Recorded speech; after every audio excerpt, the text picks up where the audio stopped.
South India shopping mall, the wedding మంత్ర, సరికొత్త wedding collection, south India shopping mall.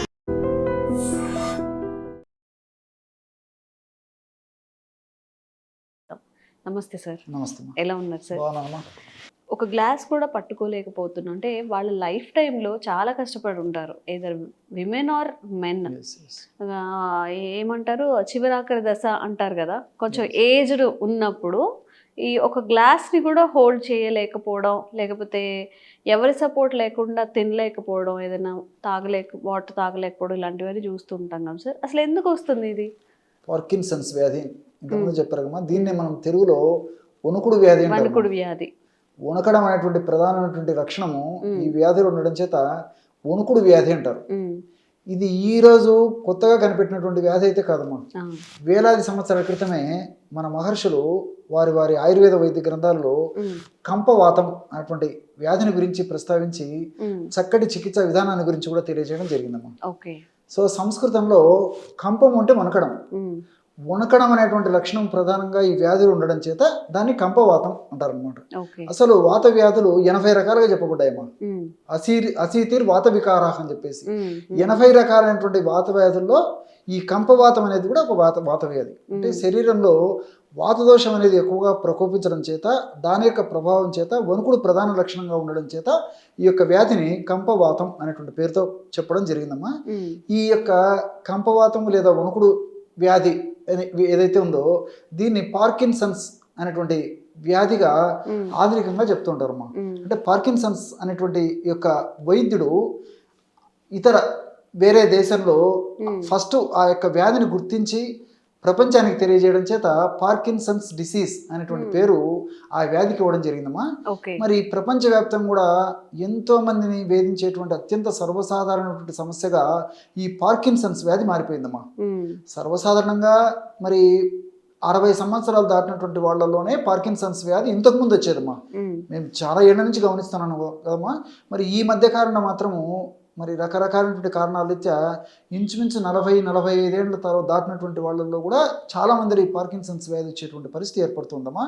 ఈ Parkinson's వ్యాధి వచ్చినప్పుడు మొదట్లో కొన్ని లక్షణాలు ఉండేసి క్రమంగా పెరిగిపోతుంటాయమ్మా. అంటే ఆ లక్షణాలు ఎలా ఉంటాయంటమ్మా, మొట్టమొదట ఒక చెయ్యి కానీ లేకపోతే ఒక కాలు కానీ ఇతర అవయవాలు కానీ వణకడం మొదలవుతుంది. క్రమంగా వ్యాధి ప్రోభివృద్ధి జరిగే కొద్దీ, వ్యాధి ప్రోగ్రెస్ అయ్యే కొద్దీ లక్షణాల తీవ్రత పెరిగిపోతుంటుంది. అదేవిధంగా ఇతర అవయవాలు కూడా దాని యొక్క ప్రభావం చూపిస్తుంది. ఈ విధంగా క్రమంగా పోయేసి ఒక స్టేజ్లో మనిషి నిలవడం కష్టమవుతుంది, నడవడం కష్టమవుతుంది, కూర్చోవడం కష్టమవుతుంది, నించోవడం కష్టమవుతుంది, అన్నం తినడం కష్టమవుతుంది, తాగడం కష్టమవుతుంది, కళ్ళు ఆర్పడము తెరవడం కష్టమైపోతుంది. ఆ స్టేజ్లో లాస్ట్ స్టేజ్ కూడా పోతుంటారు అమ్మా. సో సర్వసాధారణంగా ఏం జరుగుతుందంటే ఎక్కువ శాతం మందిలో చేతులు వణకడం అనేది మొదలవుతుంది అనమాట. వణకడం ప్రధానమైన లక్షణంగా ఉంటుంది అన్నమాట. చేతులు వణుకుతుంటాయి. అదేవిధంగా క్రమంగా చెప్పాను కదమ్మా, ఈ లక్షణాలన్నీ తల వణకడం మొదలవుతుంది. తర్వాత ఈ యొక్క పదార్థాలు తీసుకునేటప్పుడు వణుకుంటూ తీసుకుంటాడు. ఆహార నమలాలను ఇబ్బంది పడుతుంటారు. తర్వాత ఆహారాన్ని మింగేటప్పుడు కూడా ఇబ్బంది పడేటువంటి పరిస్థితి ఏర్పడుతుంటుంది. అదేవిధంగా మోషన్కి సంబంధించినటువంటి ప్రాబ్లమ్స్, కొంతమందికి మోషన్ సరిగ్గా కాకపోవడం ఉండేటువంటి పరిస్థితి ఏర్పడుతుంది. అదేవిధంగా నిద్రలో కూడా మరి కొంతమందికి ఎక్కువగా నిద్ర వచ్చేటువంటి పరిస్థితి ఏర్పడుతుంటే కొంతమందికి నిద్ర పట్టక ఇబ్బంది పడుతుంటారు. అదేవిధంగా మానసికమైనటువంటి అస్థిమితం కూడా ఏర్పడేటువంటి పరిస్థితి ఏర్పడుతుంది. ఈ విధంగా రకరకాల లక్షణాలు ఉంటాయమ్మా. సో ఇది ఎందుకు జరుగుతుందంటమ్మా, ఈ పార్కిన్సన్స్ అనేటువంటి వ్యాధి డోపమిన్ అనేటువంటి రసాయన పదార్థం ఉత్పత్తి తగ్గిపోవడం వల్ల జరుగుతుంది. ఈ యొక్క వ్యాధి వస్తుందని చెప్పేసి శాస్త్రీయంగా నిరూపణ అయిందమ్మా. దీనికంతా కారణం ఏంటంటే మెదడులో డోపమిన్ అనేటువంటి యొక్క రసాయన పదార్థం ఉత్పత్తి తగ్గిపోవడం. ఎప్పుడైతే డోపమిన్ అనేటువంటి రసాయన పదార్థం ఉత్పత్తి తగ్గిపోకుండా మనం కంట్రోల్ చేసేసి ఆ ఉత్పత్తిని పెంచగలము, ఆ సమస్యకు మనం పరిష్కారాన్ని కనుక్కున్నట్లే. సో మరి ఈ యొక్క డోపమిన్ అనేటువంటి రసాయన పదార్థం ఉత్పత్తి త్వరగా తగ్గిపోకుండా ఉండేందుకు, అదేవిధంగా ఆ రసాయన పదార్థం ఉత్పత్తి తగ్గిపోవడం వల్ల ఏర్పడేటువంటి లక్షణాలు మరింత తీవ్ర రూపం త్వరగా దాల్చకుండా ఉండేందుకు, ప్రథమ దశలో ఉన్నటువంటి లక్షణాలు త్వరగా తగ్గేందుకు ఇప్పుడు మనం చెప్పుకునేటువంటి యొక్క ఔషధం చాలా చక్కగా పనిచేస్తుందమ్మా. ఈ యొక్క ఔషధ తయారీకి కావాల్సిన పదార్థాలు 3 దూలగొండి విత్తనాల యొక్క చూర్ణమమ్మా. దూలగొండి వీటినే కపికచ్చు అంటారమ్మా. కపికచ్చు. సో కపికచ్చు అనేది సంస్కృతం పేరమ్మా. తెలుగులో దూలగొండ విత్తనాలు ఉంటారమ్మా. సో మనకు ఇవన్నీ మార్కెట్లో దొరుకుతాయమ్మా. ఆ దూలగొండ విత్తనాల యొక్క చూర్ణం ఒక 50 గ్రాములు తీసుకోవాలి. ఈ దూలగొండ విత్తనాల మీద కూడా పరిశోధన జరిగిందమ్మా. ఇందులో ఎల్డోపా అనేటువంటి పదార్థం ఉందంటమ్మా. ఈ ఎల్డోపా అనేటువంటి పదార్థం ఉన్నటువంటి దూలగొండ విత్తనాలను తీసుకోవడం వల్ల మెదడులో నేను చెప్పినట్లు ఈ యొక్క డోపమిన్ అనేటువంటి పదార్థం ఉత్పత్తి జరుగుతుందంట. సో ఎల్డోపా తీసుకుంటే డోపమిన్ ఉత్పత్తి బాగా జరుగుతుంది. డోపమిన్ ఉత్పత్తి బాగా జరిగితే ఈ లక్షణాలు తగ్గిపోతాయి, ఆ జబ్బు తగ్గిపోతుంది. సో పరిశోధనలో కూడా నిరూపణ అయిందమ్మా. సో ఈ యొక్క పొడి ఒక 100 గ్రాములు తీసుకోవాలి. ఈ యొక్క కపికచ్చు లేక దూలగొండ విత్తనాల యొక్క పొడి, అట్లే జటామాంస చూర్ణం అదొక 50 గ్రాములు తీసుకోవాలి. మనకి ఇది కూడా మార్కెట్లో దొరుకుతుందమ్మా. సో స్ట్రెస్ తగ్గిపోతుంది, తర్వాత బాడీని కూల్ చేసేస్తుంది, మెంటల్గా వరీస్ లేకుండా కంట్రోల్ చేసేస్తుంది, తర్వాత ఈ యాంగ్జైటీ డిప్రెషన్ లాంటి లక్షణాలు లేకుండా చేసేటువంటి పరిస్థితి జటామాంసి కలుగజేస్తుంది, నర్వస్ను స్టిమ్యులేట్ చేసేస్తుంది, నర్వస్ను చైతన్యవంతం చేసేదానికి ఉపయోగపడుతుంది. సో ఈ జటామాంసి చాలా వాటికి వాడతారమ్మా. సో ఆ జటామాంస చూర్ణం ఒక 50 గ్రాములు తీసుకోవాలి. అదేవిధంగా మూడవ పదార్థంగా ఏలకుల పొడి ఒక 10 గ్రాములు తీసుకోవాలి అమ్మా. సో ఈ 3 పదార్థాలు అంటే దూలగొండ విత్తనాల యొక్క చూర్ణం 100 గ్రాములు, జటామాంస చూర్ణం ఒక 50 గ్రాములు, ఏలకుల చూర్ణం అంటే లోపల నల్లటి విత్తనాలు ఉంటాయి కదమ్మా ఎలాచీలో, వాటి యొక్క చూర్ణం 10 గ్రాములు. ఈ 3 కలిపేసి ఒక గాజు సీసాలో నిల్వ ఉంచుకొని రోజు ఉదయం ఒకసారి రాత్రి ఒకసారి 1/2 చెంచా పొడి ఒక కప్పు మిల్క్లో కలుపుకొని తీసుకుంటున్నామమ్మా. లేదంటే తేనెతో తీసుకోవచ్చు, లేకపోతే కాస్త నీళ్ళలో కలిపి తీసుకోవచ్చు, ఇలా వీలైతే తీసుకోవచ్చు. ఏదో ఒక పద్ధతిలో ఈ యొక్క ఔషధాన్ని తీసుకోవడం వల్ల మెదడులో డోపమిన్ అనేటువంటి రసాయన పదార్థం ఉత్పత్తి బాగా జరిగి ఆ యొక్క పార్కిన్సన్స్ వ్యాధికి చక్కటి పరిష్కారం దొరుకుతుందమ్మా. ఇక్కడ మనం మరొక విషయం కూడా తెలుసుకోవాలమ్మా. ఒక 40-50 సంవత్సరాలతో పోల్చుకుంటే పార్కిన్సన్స్ వ్యాధికి మరి ఆ రోజుల్లో చేతులెత్తేసేటువంటి పరిస్థితి ఆధునిక వైద్యంలో ఏం లేదమ్మా. కానీ ఈ 40-50 సంవత్సరాలలో వైద్యులు, శాస్త్రజ్ఞులు, మేధావుల యొక్క అకుంఠితమైనటువంటి ఈ దీక్ష వల్ల, పరిశోధన వల్ల, కృషి వల్ల మరి కొత్త కొత్త మందులు కనుక్కోవడం జరిగింది. కానీ మరి ఆ రోజుతో పోల్చుకుంటే ఈ రోజు కొంత మెరుగైనటువంటి పరిస్థితులు ఉన్నప్పటికీ ఆశించినటువంటి ఫలితాలు అయితే కలగడం లేదమ్మా. ఎందుకంటే ఈ యొక్క ఆధునిక కృత్రిమ రసాయన ఔషధాలు కొద్ది రోజులు ఒక పాటు పనిచేసి తర్వాత పనిచేయకపోవడము, తర్వాత సైడ్ ఎఫెక్ట్స్ రావడము. రెండవది ఏంటంటే ఆ సైడ్ ఎఫెక్ట్స్ వచ్చినప్పుడు కొద్ది రోజులకే ఔషధం పనిచేసి మరలా పనిచేయకపోయినప్పుడు కొత్త ఔషధాన్ని యాడ్ చేయడము, ఇలాంటి అనేక రకాలైన కారణాల చేత ప్రపంచవ్యాప్తంగా కూడా మేధావుల దృష్టి ప్రకృతి సిద్ధమైనటువంటి ఔషధాల మీద పడిందమ్మా. సో అలాంటి పరిశోధనల ఫలితంగానే ఇప్పుడు నేను చెప్పినటువంటి ఔషధాలు కూడా కొత్త కొత్త వెలుగులోకి వస్తున్నాయి. కాబట్టి మరి ఆధునిక వైద్యులు సూచించినట్లు ఆ యొక్క మందులు వాడుకుంటూ కూడా ఈ యొక్క ఔషధాన్ని వాడుకోవడం వల్ల క్వాలిటీ ఆఫ్ లైఫ్ బాగా పెరిగిపోతుంది. వ్యాధి ముదరకుండా ఉండి మరి యొక్క లక్షణాల తీవ్రత కూడా బాగా అదుపులో ఉండేదానికి అవకాశం ఏర్పడుతుందమ్మా.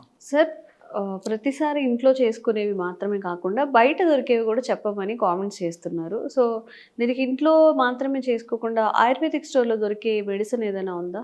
చెప్పినవి. మంచి ప్రశ్నమ్మా. ఇందులో వానరీ గుటిక అని చెప్పేసి దొరుకుతుందమ్మా. వానరీ గుటిక దాని పేరే అదా? వానరీ గుటిక. వానరీ గుటిక అంటే ఏం లేదమ్మా, ఈ దూలగొండ విత్తనాలు ఇంతకుముందే చెప్పాను కదమ్మా ఫార్ములా. ఆ దూలగొండ విత్తనాలు ప్రధానంగా కలిపి తయారు చేసినటువంటి ఔషధం ఏదైతే ఉందో అది మాత్ర రూపంలో తయారు చేసి విక్రయిస్తారమ్మా. వానరీ గుటిక. సో వానరీ గుటిక అనేటువంటి ఆ యొక్క మాత్రలని చిన్నవి అయితే ఉదయం నుండి సాయంత్రం నుండి, పెద్ద మాత్రలు అయితే ఉదయం నుండి సాయంత్రం నుండి వాడుకోవచ్చు. ఇది జనరల్గా సర్వసాధారణంగా ఆయుర్వేదం వైద్యులు ఎక్కువ మంది వాడేటువంటి సహజ సిద్ధమైనటువంటి ఔషధము వానరీ గుటిక. అదేవిధంగా అశ్వగంధ లేహ్యం అని చెప్పేసి ఒక ఔషధం ఉందమ్మా. అశ్వగంధ లేహ్యం కూడా ఈ యొక్క పార్కిన్సన్స్ అనేటువంటి వ్యాధికి వాడుతుంటారు. దానివల్ల కూడా సత్ఫలితాలు కలుగుతాయి. ఈ యొక్క అశ్వగంధ లేహ్యాన్ని ఉదయం 1 స్పూను, సాయంత్రం 1 స్పూన్ వాడినప్పటికీ వ్యాధి అదుపులో ఉండేదానికి, లక్షణాల తీవ్రత మరి త్వరగా పెరగకుండా ఉండేందుకు ఇది ఉపయోగపడుతుందమ్మా. ఈ విధంగా ఎక్కువ శాతం మంది ఈ అశ్వగంధ లేహ్యాన్ని కూడా వాడుతుంటారమ్మా. అదేవిధంగా కుష్మాండ లేహ్యం అని చెప్పేసి ఇంకోటి ఉందమ్మా. కూష్మాండం అంటే బూడిద గుమ్మడికాయ, మీకు తెలిసే ఉంటుంది. బూడిద గుమ్మడికాయ రసంతో కూడా లేహ్యం తయారు చేస్తారు మా ఆయుర్వేద వైద్య విధానంలో. ఈ కూష్మాండ లేహ్యాన్ని కూడా ఉదయం సాయంత్రం తీసుకోవడం వల్ల కూడా ఈ పార్కిన్సన్స్ వ్యాధిలో చక్కటి ప్రయోజనం చేకూరేటువంటి పరిస్థితి ఉంటుందమ్మా. ఈ విధంగా రకరకాలైనటువంటి ఔషధాలు ఉన్నాయి. ఇవన్నీ మరి జనరల్గా వాడుకోదగ్గ ఔషధాలు. కానీ కొన్ని వీటికంటే అత్యంత శక్తివంతమైనటువంటి పవర్ఫుల్ ఔషధాలు ఉన్నాయమ్మా. అంటే పాదరసము, గంధకము, కొన్ని రకాలైనటువంటి పాషాణాలు, ఇలాంటి వాటితో తయారు చేసినటువంటి ఔషధాలు కూడా చాలా సమర్థవంతమైనటువంటివి, శక్తివంతమైనటువంటి ఔషధాలు ఉన్నాయమ్మా. అలాంటి ఔషధాల ఉదాహరణకి చండమారుత సింధూరం.